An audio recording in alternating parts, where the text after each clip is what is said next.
walls and checkbook for dear life, closing the sheets and changing your phone number till this whole thing blows over. I should rephrase that. I didn't mean significant in the sense that I wear your letter jacket and send Christmas cards to your parents and tattoo your name on my ass. No. I just mean you're significant enough to be this poem, and although you're really a generalized concept that can apply to any number of men in my past, I have you specifically in mind. And dear, fill in the blank with the appropriate fling and tend to grab a flavor from the latest thing last man I slept with isn't as poetic, so dear, significant other.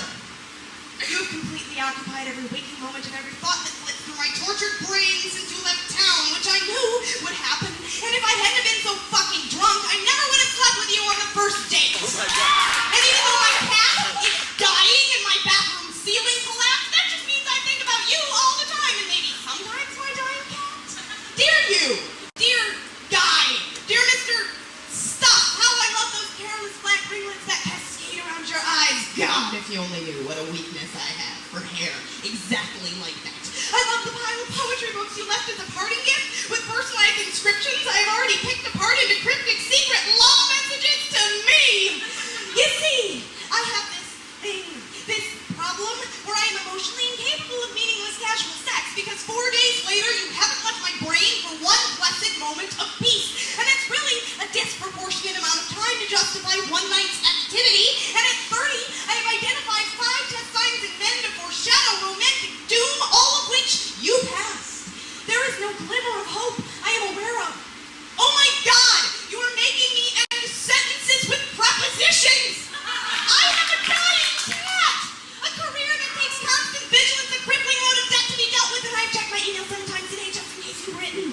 And even though you gave me that weird hug goodbye that did not involve your shoulders, I'm running scenarios through my mind that you're waiting the appropriate 4 days to call and confess your adoration, or you'll show up at my door later because you haven't stopped thinking about me for a second. And I'm not saying this is the greatest love the world has ever known. I'm not taking out China patterns or practicing my name as Mrs. Significant.